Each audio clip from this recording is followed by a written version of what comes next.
Here we have homework 2.3, more parallel lines. This lesson was all about using angle relationships in order to figure out if we have a set of parallel lines cut by a transversal. Again, being homework, I'm only going to be doing a few of the problems. The rest you can try look at on your own.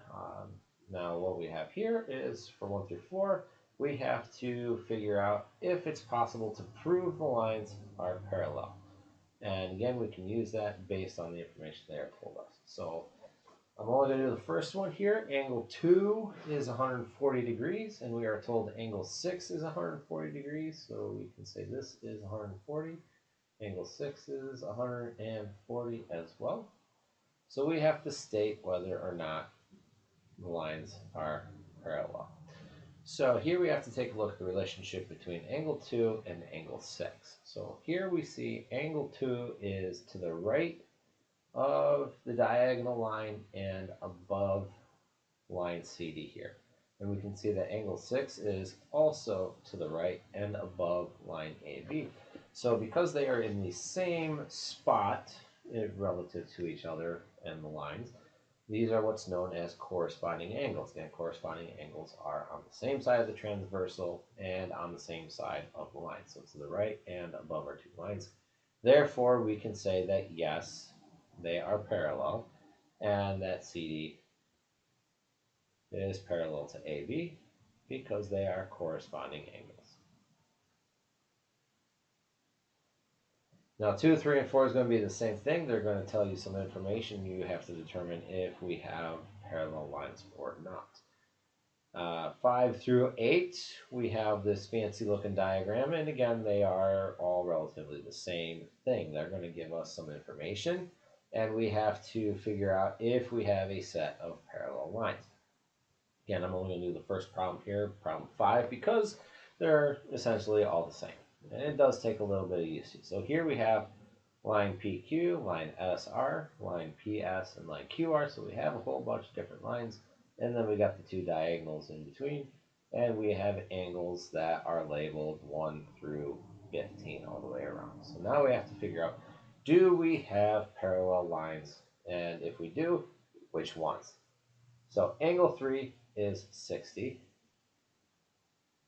Angle 10 is 60.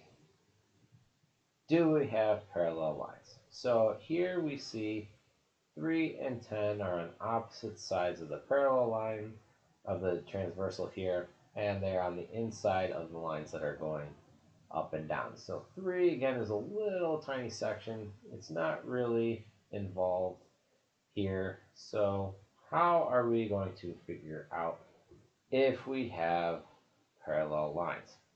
So here we have PS, line QR, 3 is to the right, angle 10 is to the left, and 3 is on the left-hand side of the transversal, angle 10 is to the right hand. So we are actually looking at,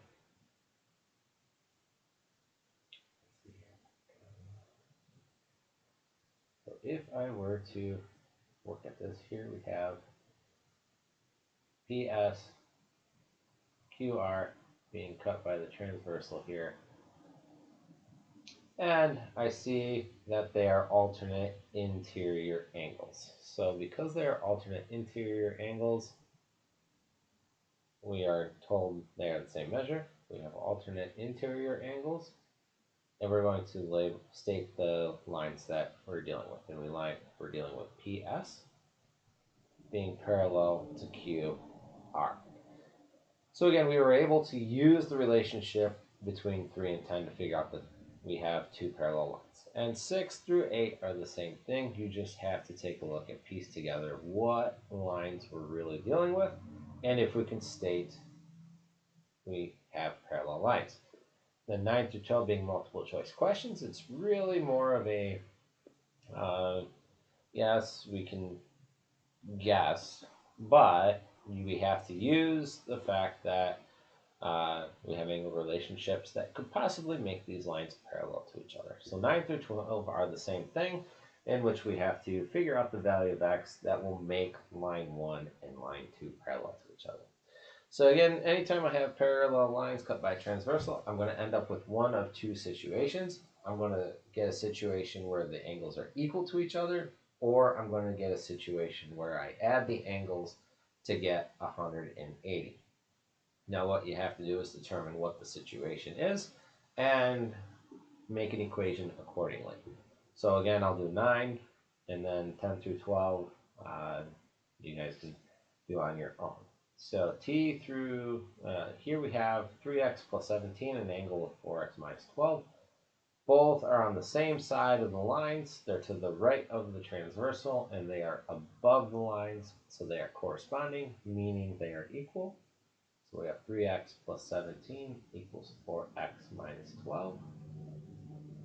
We'll subtract 3x. So we get 17 equals x minus 12. We'll add 12 to both sides. So we get an x value of 29. So again, what's the value of x? I look through my answers. I see number 4 is 29. In this case, we were able to set them equal to each other. And 10, here we have this diagram. You have to determine, are they equal or do they add up to 180? 11, here we have a diagram. You have to state what statement is true. And then 12, we have the diagram. You have to figure out what angle z is. So this goes back to lesson 2, where we have to put in an auxiliary line and use angle relationships to come up with each piece and then add them together to get the whole thing. And that is continuation of using angle relationships in order to prove lines parallel.